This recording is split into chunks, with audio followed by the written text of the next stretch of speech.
হিন্দু ছেলেদের সাথে মুসলিম মেয়েদের প্রেম করার প্রবণতা দিন দিন বাড়ছে। এর কারণ কি এবং প্রতিকারের উপায় কি, দয়া করে জানাবেন। প্রথম কথা হলো, মুসলমানের জন্য বিবাহ ছাড়া তথাকথিত প্রেমের সম্পর্ক করা পরিষ্কারভাবে হারাম। এখন কথা হলো যে মুসলিম ছেলে হিন্দু মেয়ে বা মুসলিম মেয়ে হিন্দু ছেলে, এই যে পরস্পরের মধ্যে যে অবৈধ সম্পর্ক বা হারাম রিলেশন, এইটা শুধু হারামই না, এর মধ্যে ডাবল হারাম নিষিদ্ধ বিষয় জড়িয়ে আছে। দুইটা হারাম এখানে আছে। একটা হলো জেনার সম্পর্ক বা বিবাহ ছাড়া যে তথাকথিত অবৈধ সম্পর্ক, এটা ইটসেলফ একটা নিষিদ্ধ কাজ, হারাম কাজ। আল্লাহ তাআলা পরিষ্কারভাবে বলেছেন যে ওয়াল্লাযীনা হুম লিফুরুজিহিম হাফিজুন, যারা তাদের ইজ্জত, সম্ভ্রম, লজ্জাস্থানকে হেফাজত করে, তাদের ভালোবাসা, তাদের জৈবিক যে চাহিদা, এটা পূরণ করার ব্যাপারটিকে তারা কন্ট্রোল করে। ইল্লা আলা আজওয়াজিহিম আও মা মালাকাত আইমানুহুম ফাইন্নাহুম গায়রু মালুমিন। শুধু স্ত্রী, বিবাহিত স্ত্রী অথবা আপনার আল্লাহ রাব্বুল আলামিন যে বৈধ ব্যবস্থা রেখেছেন, সেই বৈধ ব্যবস্থা যেটা স্ত্রীর মর্যাদার পর্যায়ে পড়ে, সেই পথ যদি কোনো সমাজে থাকে, আজকে সমাজে নাই পৃথিবীতে কোথাও, যদি সেটা থাকে তাহলে সেক্ষেত্রে সেখানে আল্লাহ তাআলা অনুমোদন করেছে। এর বাহিরে অন্য কোনো উপায়ে যদি কেউ নিজের যৌন আকাঙ্ক্ষাকে চরিতার্থ করে, তাহলে স্ত্রী না, আপনি তার সাথে যৌন সম্পর্ক বা হারাম সম্পর্ক করলেন। সরাসরি জেনায় গেলেন না, কিন্তু জেনার কাছাকাছি গেলেন, অশ্লীল আলাপচারিতা, স্বামী স্ত্রী সুলভ আলাপচারিতার মধ্যে প্রবেশ করলেন। এই যে বিষয়টা আল্লাহ তাআলা বলেছেন, এই বিষয়টা যারা এটাতে পতিত হবে তারা সীমা লঙ্ঘনকারী, অর্থাৎ অপরাধী। এটাকে আল্লাহ তাআলা হারাম করেছেন।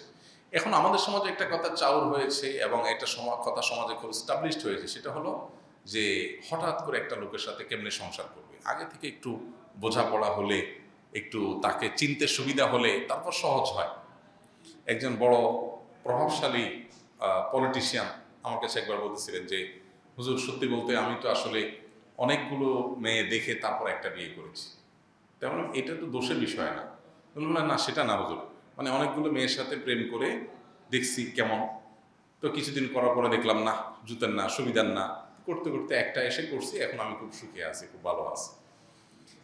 এই যে একটা বিষয়, যে মনে করে সমাজের একটা অংশ যে হঠাৎ করে একটা লোকের সাথে কিভাবে থাকে, তাহলে আগে থেকে একটু থেকে থেকে বোঝাপড়া হলে তখন বোধহয় সম্পর্কগুলো ভালো থাকে। এখন আমার প্রশ্ন হলো, আজকাল বেশিরভাগ যুবক যুবতীদের চরিত্র নষ্টের দিকে, তারা অবৈধ সম্পর্কে জড়িয়ে গেছে। তার মানে কি? তার মানে তারা বিয়ের আগে একটা পিরিয়ড তথাকথিত আপনার বোঝাপড়ার নামে আগে একটা কানেকশন করে নিচ্ছে, এরপরে যখন মনে হচ্ছে যে না, আমরা দুজন একসাথে চলতে পারবো সারা জীবন, তখন তারা বিয়েতে যাচ্ছে। ওকে, প্রশ্ন হলো, এই যে আগে হারাম রিলেশন করে এরপরে বিয়েতে যাওয়া, এটার প্রবণতা তো বাড়ছে এখন। তাহলে সম্পর্কগুলো এখন মজবুত হওয়ার কথা, কারণ বুঝে শুনে সে আগাইছে। কিন্তু বাস্তবতা কি? বাস্তবতা হলো বিপরীত। বিয়ে যত তাড়াতাড়ি হয়, তালাকও তরকম সেরকম তাড়াতাড়ি হয়। অর্থাৎ 10টা বিয়ে হলে 8টা বিয়েই ভেঙে যাচ্ছে বা 5টা বিয়ে ভেঙে যাচ্ছে। অথচ আজ থেকে 2 যুগ 3 যুগ আগে আমাদের পূর্ববর্তী যারা পূর্বপুরুষ যারা ছিলেন, আমাদের বাপ দাদা চাচা, তারা এই তথাকথিত বোঝাপড়া, বিয়ের আগে অবৈধ সম্পর্ক করে একটু জানাশোনা করে তারপরে বিয়ে, এটা কি তারা করছিলেন? ছিলই না এই কালচার। কিন্তু তাদের মধ্যে বিবাহ বিচ্ছেদের হার ছিল কেমন? এখনকার তুলনায় অনেক কম। তাহলে বোঝা গেল এটা একটা মিথ্যা কথা। শয়তান এই মিথ্যাটা আমাদের মধ্যে এস্টাবলিশ করেছে। আপনি পশ্চিমা পৃথিবীতে চলে যান, দেখবেন চিত্র আরো ভয়াবহ। 1 সপ্তাহ, 15 দিন, 2 মাস, 6 মাস, এর বেশি টিকে না। আর যারা আপনাদেরকে এই অবৈধ সম্পর্ক, হারাম রিলেশন করার ট্রেনিং দেয় নাটকের মাধ্যমে, অভিনেতা অভিনেত্রী, নায়ক নায়িকা, তারা সারাদিন ট্রেনিং দিচ্ছে। কিসের ট্রেনিং? প্রেমের ট্রেনিং, হারাম সম্পর্কের ট্রেনিং। যে কিভাবে হারাম সম্পর্ক, এটা করতে গিয়ে প্রয়োজনে বাপ মার বিরুদ্ধে যেতে হবে, ধর্মের বিরুদ্ধে চলে যেতে হবে, এলাকাতে পালায় যেতে হবে, মায়ের খাইতে হবে, জেলে যাইতে হবে, তারপরেও আকাম ছাড়া যাবে না। এই ট্রেনিংগুলো যারা দিচ্ছে সারাক্ষণ, এদের নিজেদের অবস্থা কি?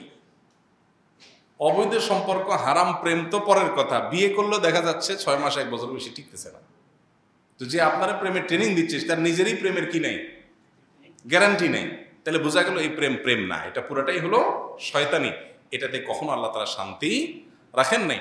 এই জন্য কোনো ছেলে কোনো মেয়ে তিনি যদি কোনো হিন্দু বা অন্য ধর্মের মানুষের সাথে হারাম সম্পর্কে জড়ান, তাহলে সেই ক্ষেত্রে তিনি ডাবল অপরাধ করেন। একটা হলো জেনার সম্পর্কে জড়িয়েছেন, আরেকটা হলো তিনি দাম্পত্য সম্পর্ক বা বিবাহের দিকে যেতে চাচ্ছেন একজন অমুসলিমের সাথে, একজন মুশরিকের সাথে। আল্লাহ তাআলা কোরআনে কারিমে বলেছেন যে মুশরিক নারী এবং মুশরিক পুরুষ এটা আল্লাহ তাআলা ঈমানদারের জন্য হারাম করেছেন। ঈমানদারের জন্য কি করেছেন আল্লাহ তাআলা হারাম করে দিয়েছেন। আল্লাহ বলেছেন যে ওয়ালা আবদুম মুমিনুন খায়রুম মিন মুশরিকিন ওয়ালাউ আ'জাবাকুম। একজন মুসলিম ছেলে, হে মুসলিম মেয়ে, তোমার জন্য একটা মুসলিম ছেলে জীবন সঙ্গী হিসাবে, স্বামী হিসাবে গ্রহণ করাটা অনেক বেশি উত্তম একটি মুশরিক ছেলেকে জীবন সঙ্গী হিসাবে গ্রহণ করার চাইতে। যদিও তোমার সে মুশরিককে তোমার ভালো লাগে, যদিও তাকে তোমার ভালো লাগে, কিন্তু তোমার ভালো লাগলে কি হবে, একটা সময় তুমি তার সাথে সম্পর্ক করার পর বা বৈবাহিক সম্পর্কের দিক যাওয়ার পর তুমি টের পাবে যে এটা তোমার জন্য ভালো ডিসিশন হয়নি। এই জন্য আল্লাহ রাব্বুল আলামিন পরিষ্কারভাবে বলেছেন ওয়ালা আবদুল মুমিনুন খায়রুম মিন মুশরিকিন। কোনো মেয়ে জীবনসঙ্গী হিসাবে, লাইফ পার্টনার হিসাবে, স্বামী হিসাবে গ্রহণ করার জন্য ঈমানদার যুবক তার কাছে বহুগুণ উত্তম মুশরিক যুবকের চাইতে। একই কথা আল্লাহ মেয়েদের কথাও বলেছেন ওয়ালা আমাতুন মুমিনাতুন খায়রুম মিন মুশরিকাতিন ওয়ালাউ আ'জাবাতকুম। মুসলিম মেয়ে মুশরিক মেয়ের চাইতে হাজার গুণ উত্তম যদি সে মুশরিক মেয়েতে তুমি অভিভূত হয়ে যাও। এই জন্য একে তো এই হারাম রিলেশনটা ইটসেলফ এটা একটা গুনাহের কাজ, আর একটা হলো অন্য ধর্মাবলম্বীদের সাথে রিলেশন করা ডাবল হারাম। আল্লাহ তাআলা আমাদেরকে বেঁচে থাকার তৌফিক দান করুন।